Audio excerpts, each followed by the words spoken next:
კუშიმი. ესაა პირველი ადამიანის სახელი, რომელიც დამწერლობებში შემოგვინახა. ვინ იყო კუშიმი? იყო ის მეფე, სასულიერო პირი, პოეტი, გამოჩენილი მხედართმთავარი თუ ვინ? არც ერთი, ის იყო ჩვეულებრივი სტანდარტული ბუღალტერი. მისი სახელი უძველესი შუმერული თიხის ფირფიტებზე 5000 წლის წინ იყო ამოტვიფრული. კუშიმი ჩვენთვის ცნობილი პირველი იდენტიფიცირებული ადამიანი არის. საინტერესოა ის, რომ როდესაც პირველ იდენტიფიცირებულ ადამიანზე ვფიქრობთ, იმ წუთში ძალაუნებურად თავში მოგდის სამი კითხვა.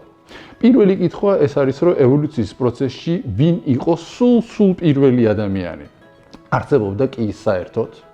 მეორე კითხვა, რა მოხდა ევოლუციის განმავლობაში ისეთი, რამაც ადამიანი ყველა სხვა სახეობისგან განსხვავებულად აქცია. სახეობაც, რომელსაც აბსტრაქტული აზროვნების უნარი აქვს, ტრადიციული კულტურის შექმნის უნარი აქვს და რითაც ის ფუნდამენტურად განსხვავდება თვით ყველაზე ახლოს მდგომ ნათესაობისგან, პრიმატებისგან და ეს პრიმატები არიან თქვა გორილები, ორანგუტანები, შიმპანზეები და გიბონები. მესამე კითხვა, რომელიც ასევე ძალიან საინტერესოა და პასუხი არის გასაცემი, რადგან კულტურაზე ვილაპარაკეთ და კულტურა ვახსენეთ, ნეტავ ვინ იყო პირველი გენიოსი გამომგონებელი კაცობრიობის ისტორიაში. ამ კითხვებზე რომ პასუხი გავცეთ, საკმარისად მნიშვნელოვანი იქნება, რომ კაცობრიობის ისტორიის სათავეებთან ევოლუციის ლაბირინთებში წავიმოგზაუროთ. ეს რა სიტყვა არის წავიმოგზაუროთ, არ ვიცი, მაგრამ ვიმოგზაუროთ. 2011 წელს მსოფლიოში ერთ-ერთი ყველაზე უფრო ცნობილმა ბიოლოგმა, რიჩარდ დოკინსმა გამოსცა წიგნი რეალობის მაგია, რომელშიც კითხავს უხსნის, რომ თითეული ინდივიდი არის მისი უშუალო წინაპრის, მისი უშუალო მშობლის პროდუქტი. შესაბამისად, მშობელი იყო მათი მშობელის პროდუქტი და ასე შემდეგ. ამიტომ ეს შეუძლებელია, ფაქტიურად შეუძლებელია განსაზღვროთ ის მომენტი, როდესაც ჩვენ ვიყავით პირველნი. შესაბამისად, ვერ იარსებებს პირველი ინდივიდი ადამიანის გვარის წარმომადგენელი. იმისაც რომ ეს უფრო მარტივი გაიხადა, დოკინს მოყავს შემდეგი ანალოგია, რომ ჩვენ ვერ დავასახელებთ კონკრეტულ მომენტს, როდესაც ვიყავით ბავშვები და მეორე დღეს გავხდით მოზარდები, ან კიდევ ვიყავით მოზარდები და კონკრეტულ რაღაცა დღეს გავხდით დასრულები, ან კიდევ ვიყავით დასრულები და რაღაცა კონკრეტულ დღეს გავხდით მოხუცებულები. ამიტომ ეს არის დროში გაწელილი და ამას თუ გადავიტანთ ევოლუციურ პროცესზე, ვნახავთ, რომ მილიონობით წლების განმავლობაში ევოლუცია ძალიან ნელა მიმდინარეობდა, ის იცვლებოდა გრადუალურად ერთი ფორმიდან მეორეში და საბოლოო ჯამში მოგვცა უზარმაზარი სიცოცხლის უამრავი ფორმები, ისეთი მრავალფეროვნება, რომელიც დღეს პლანეტაზე გვაქვს. და ისმის ბიოლოგიისთვის ერთ-ერთი ყველაზე უფრო მნიშვნელოვანი და ფუნდამენტური კითხვა. რა არის ის თვისება, რომელიც ადამიანს სხვა სახეობისგან განსხვავებულს ხვდის, ჩვენ ადამიანებს განსხვავებულს ხვდის? და ჩემი აზრით კიდევ უფრო მნიშვნელოვანი კითხვა, ევოლუციის რა მომენტში, რა შეიცვალა ისეთი, რამაც ადამიანი დააყენა უფრო წინ, ვიდრე ნებისმიერი სხვა სახეობა. ამ კითხვებზე პასუხი ის ჩვენს ტვინში უნდა მოვძებნოთ და უცებ განვიხილოთ, რომ ადამიანის ტვინი სხეულის მხოლოდ 2%-ს შეადგენს, თუმცა მის მიერ მოხმარებული ენერგია დაახლოებით 20-დან 25%-ია, ამიტომ ტვინის შენახვა საკმარისად ძვირი უждდება ორგანიზმს. ადამიანის ტვინი უფრო დიდია თავის სხეულის პროპორციებთან შედარებით, ვიდრე ეს არის მაგალითად პრიმატების შემთხვევაში, ხო? და ლოგიკური იქნებოდა გვეფიქრა, რომ იგი, ანუ ადამიანი მოიხმარს უფრო მეტ ენერგიას, ვიდრე პრიმატები მოეხმარენ თავიანთ ტვინს. საჭირო ენერგიის მისაღებად, რომელიც პრიმატმა სახეობებმა, მაგალითად გორილამ და სხვათა შორის გორილებთან მუშაობის პრივილეგია მე მქონდა უგანდაში, საშუალო ზომის გორილამ დღეში დაახლოებით 8 საათი უნდა ჭამოს, ხოლო თუ გორილას სძინავს დაახლოებით 12 საათი, მაშინ გამოდის, რომ მან ღვიძლის განმავლობაში საათნახევარში ერთხელ უნდა იტრაპეზოს, რომ მიიღოს ენერგიის საკმარისი რაოდენობა.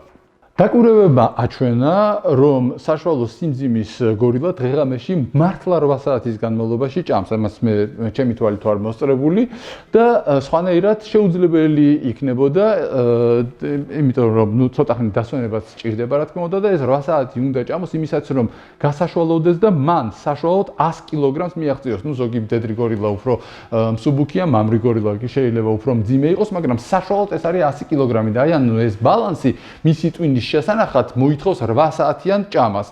პატარ-პატარა დასვენებებით, რა თქმა უნდა და მე 12 საათიანი ძილი არის. ჩვენ რა ხდება ჩვენ შემთხვევაში?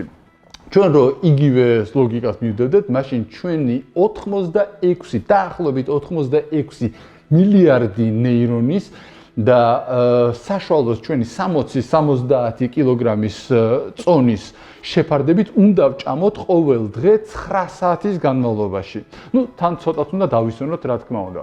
ასე რომ ყოფილიყო, ჩვენ არ ვიქნებოდით Homo sapiens-ი, ანუ გონიერი ადამიანები და ვიქნებოდით გორილას მსგავსი იდენტური სახეობა, იმიტომ რომ ძალიან დიდ დროს მოვახმარდით ჭამას, იმისაც რომ ჩვენი ტვინი შეგვენახა.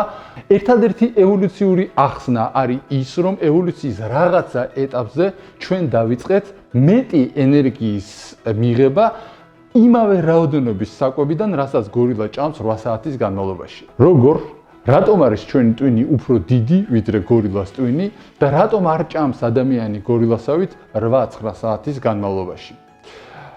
დაახლოებით 1.5 მილიონი წლის წინ ჩვენმა წინაპარმა სახეობამ, ამ შემთხვევაში არ მაქვს ლაპარაკი Homo sapiens-ზე, არამედ Homo sapiens-ის წინაპარმა სახეობამ გააკეთა ის, რამაც რადიკალურად შეცვალა ჩვენი ევოლუციური გზა და გამოვყო ჩვენი უახლოესი ნათესავების პრიმატების ხაზიდან და სულ სხვა მიმართულებით მოგვცა გეზი.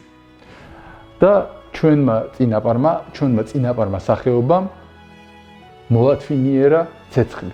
ეს იყო უზარმაზარი გარღვევა ევოლუციაში. საჭმლის მომზადება, ანუ მისი წინასწარი დამუშავება, ეგრეთ წოდებული პრეპროცესინგი, ადამიანს აძლევს საშუალებას განუზომლად მცირე დროში მიიღოს იმდენივე კალორია, რასაც გორილა იღებს 9 საათში. ჩვენს წინაპარ სახეობას უკვე შეეძლო 4-5 საათში ერთხელ ეჭამა, ამაზე დაეხარჯა მხოლოდ 1 საათი და გამოთავისუფლებული იყო უზარმაზარი დრო. გორილას კი ისევ 8 და 9 საათი ჭირდებოდა საჭმელად.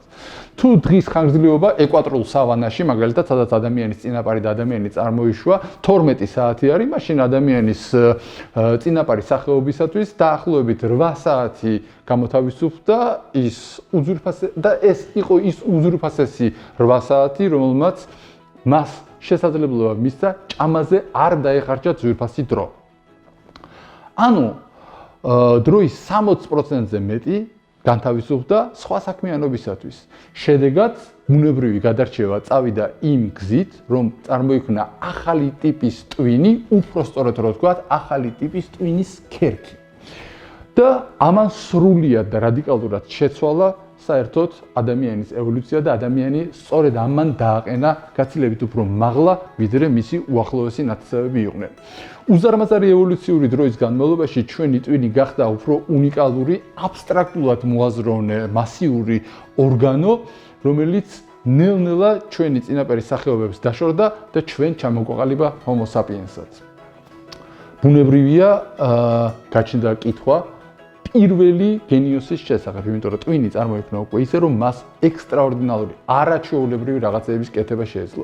ვინ იყო პირველი Homo sapiens-ი, პირველი გენიოსი და ბევრი რა თქმა უნდა გეტყვით გავრცელებულ აზრს იმის შესახებ, რომ ეს იყო ის ადამიანი, რომელმაც შექმნა შრომის იარაღი, ან კიდე გამოიყენა შრომის იარაღი. თუმცა, ჩემი აზრით, ეს არ არის მართალი, იმიტომ რომ შრომის იარაღის შექმნა და გამოყენება ჩვენს უახლოეს ნათესავებს პრიმატებსაც შეუძლიათ და ასე განსაჯეთ, რომ შეუძლიათ ძალიან ბევრ ინტელექტუალურ ფრინველსაც კი.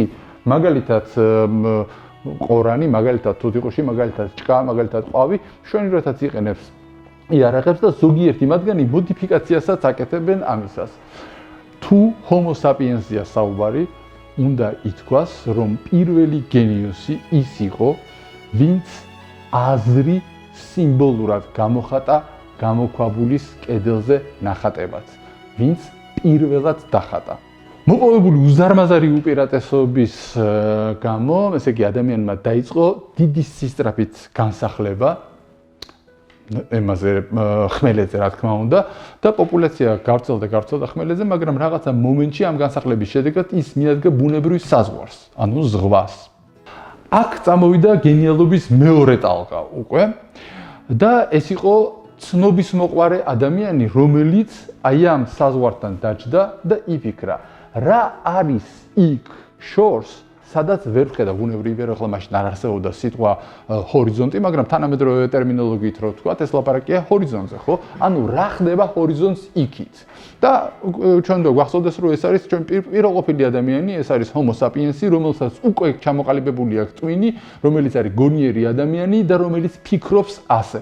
და იმისაც რომ ენახა ამ ცნობისმოყვარე გამბედავ ადამიანს, რომელიც ნამდვილად გენიოსი იყო, რომ ენახა რა ხდება ჰორიზონტის იქით, მან აიღო მორი, ან ერთი, ან ორი არ აქვს მნიშვნელობა, იცოდა რომ ის ტივტივებდა წყალზე, შემოაჯდა მას და გაცურა. ნუ ბუნებრივია რომ ძალიან ხშირად მოხდებოდა ისე რომ ის ან დაიღუპებოდა, ან ვერ გადასურავდა, შემდეგ დაიხვეწა, შემდეგ რამდენიმე მორი გაერთიანდა, შემდეგ წარმოიშვა ტივი, შესაძლებელია რაღაცა მომენტში წარმოიშვა ნავიც და ადამიანმა და ადამიანებმა დაიწყეს უკვე ზღვაში შესვლა, დაიწყეს ჰორიზონტის იქით გასვლა და მოხდა ადამიანის პოპულაციის მასიური განსახლება მთელს მსოფლიოში. ბუნებრივია, ჩვენ ამ გენიოსების შესახებ კონკრეტულად არ ვიცით, ისე როგორც არ ვიცით, ვინ იყო პირველი ადამიანი, ისინი შესაძლოა სხვადასხვა ადგილას იყვნენ, სხვადასხვა დროს, ერთი და იგივე გენიალურ საქმეებში ჩადიოდნენ, მაგრამ ყოველ შემთხვევაში ეს იყვნენ აუცილებლად ცნობისმოყვარე გამბედავი ადამიანები. ამ უცნობი ადამიანების შემდეგ 10,000-ობით თაობა შეიცვალა დედამიწაზე და პასუხისგაუცემელი დარჩა ორი ძირითადი კითხვა. ვინ იყო საერთოდ პირველი ადამიანი და ამას უპასუხებთ, რომ ჩვენ არ იცით და ვინ იყო პირველი გენიოსი გამოგონებელი. არც ერთ კითხვაზე პასუხი არ გვაქვს, მაგრამ ზუსტად ვიცით თუ ვინ იყო პირველი ადამიანი, რომელიც ისტორიამ შემოგვინახა. ის არც მეფე იყო, არც ვინმე დიდებული, არც ვინმე დიდი პოეტი. ის იყო უბრალოდ ბუღალტერი და მისი სახელი კუშიმი იყო.